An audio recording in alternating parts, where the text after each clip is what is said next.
kelompok kami. Sebelumnya kami akan memperkenalkan diri masing-masing. Perkenalkan, nama saya Muhammad Nikatul Margaretya. Perkenalkan, nama saya Anita Najwa Muhammad. Perkenalkan, nama saya Binti Fadila.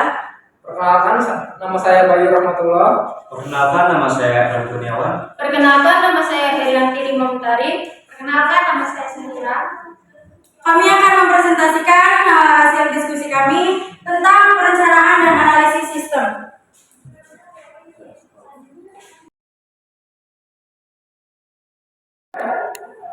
Ya, pertama ada latar belakang dari analisis sistem dapat didefinisikan sebagai penguraian dari suatu sistem informasi yang utuh ke dalam bagian-bagian komponen dengan maksud untuk mengidentifikasikan dan mengevaluasi permasalahan-permasalahan. Dan pada tahap analisis juga ada namanya tahap kritis dan sangat penting karena kesalahan di dalam tahap ini akan menyebabkan juga kesalahan di tahap selanjutnya.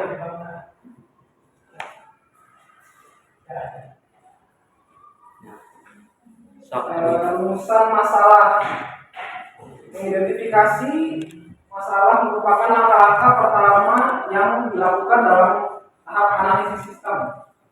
Masalah dapat didefinisikan sebagai suatu pernyataan yang diinginkan untuk dipecahkan.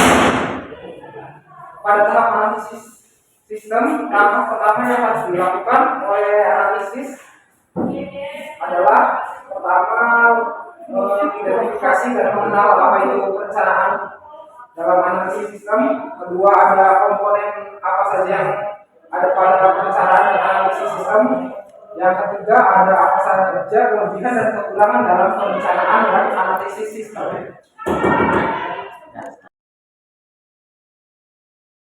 Tujuan penulisan berisi pernyataan-pernyataan penting yang berisi jawaban dari rumusan masalah. Tujuan ini dituliskan dengan poin-poin sebagai berikut. Yang pertama yaitu untuk mengetahui tentang perencanaan dan analisis sistem. Yang kedua untuk memahami tentang penyebab perencanaan dan analisis sistem. Pembahasan meliputi 5 pembahasan. Yang pertama ada pengertian perencanaan dan analisis sistem. Yang kedua adalah langkah-langkah analisis sistem. Yang ketiga ada komponen dalam perencanaan dan analisis sistem. Keempat, kelebihan dan kekurangan perencanaan dan analisis sistem. Dan yang kelima, manfaat perencanaan dan analisis sistem. Perencanaan dan analisis sistem.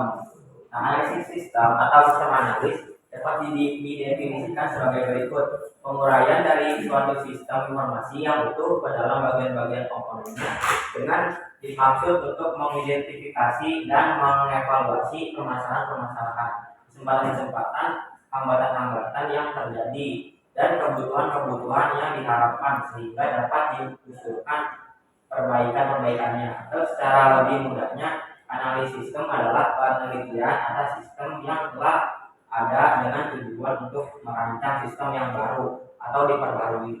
Tahap analisis sistem ini merupakan tahap yang sangat kritis dan sangat penting karena kesalahan di dalam tahap ini akan menyebabkan juga kesalahan di tahap selanjutnya.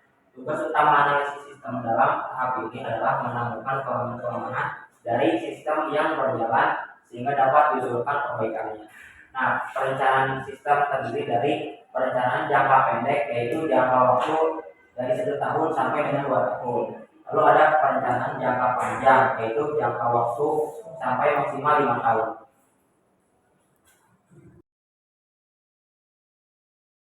Sistem. Di dalam tahap analisis sistem terdapat 4 langkah dasar yang harus dilakukan. Yang pertama, mengidentifikasi masalah. Kedua, ada understand, memahami kerja dari sistem yang ada. Yang ketiga, ada analisis, menganalisis sistem. Dan yang keempat, ada membuat laporan hasil analisis atau report. Selanjutnya, komponen dalam perencanaan dan analisis sistem. Yang pertama, identifikasi kebutuhan. Kedua, ada studi kelayakan. Ketiga, ada perencanaan sistem. Keempat, analisis kebutuhan. Kelima, pemodelan proses bisnis. 6, pengumpulan data. 7, analisis risiko. 8, pengujian dan evaluasi. 9, ada implementasi dan pemeliharaan. Perencanaan dan analisis sistem. Perencanaan dan analisis sistem merupakan langkah krusial dalam pengembangan sistem. Perencanaan dan analisis sistem adalah langkah penting untuk memastikan sistem yang baik dan efisien. Namun, ada tantangannya dan batasan yang harus diperhitungkan agar proses ini efektif dan memberikan hasil yang diinginkan. Fleksibilitas, pembaruan berkala dan adaptasi terhadap perubahan adalah kunci dalam maksimalkan kelebihan perencanaan dan analisis sistem sambil mengatasi kelemahannya. Ada beberapa kelebihan dan kekurangan yang perlu dipertimbangkan. Kelebihan perencanaan dan analisis sistem. Kelebihan yang pertama adalah peningkatan efisien. Yang kedua adalah penghematan biaya, meningkatkan produktivitas, keempat adalah integrasi yang lebih baik. Adalah kekurangan, keterbatasan informasi awal. Perencanaan dan analisis sistem terkadang terbatas oleh informasi yang tersedia pada saat analisis dilakukan. Hal ini bisa menyebabkan ketidakakuratan dalam perencanaan sistem. 2. Perubahan kebutuhan. Seringkali kebutuhan bisnis berubah seiring waktu. Jika perubahan ini tidak diprediksi dengan baik, sistem yang direncanakan mungkin menjadi tidak relevan dan kurang efektif. 3. Keterbatasan teknologi. Analisis sistem yang terlalu terfokus pada teknologi tertentu dapat menghasilkan solusi yang ketinggalan zaman jika teknologi berubah dengan cepat. Yang terakhir, biaya dan waktu. Proses perencanaan dan analisis sistem membutuhkan investasi biaya dan waktu yang signifikan sebelum implementasi sebenarnya dapat dimulai. Perencanaan dan analisis sistem.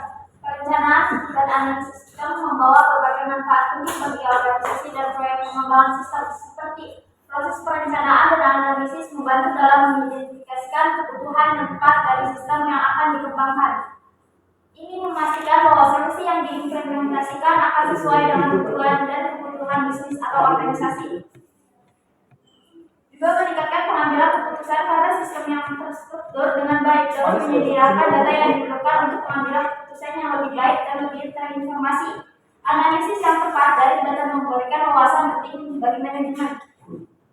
Perencanaan dan analisis sistem merupakan langkah kunci dalam memastikan bahwa implementasi sistem informasi atau teknologi dapat memberikan manfaat maksimal bagi organisasi.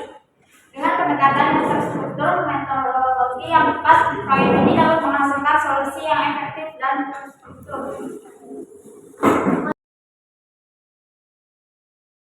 Kurang dan lebihnya mohon maaf. Bila taufiq walhidayah. Wassalamualaikum warahmatullahi wabarakatuh.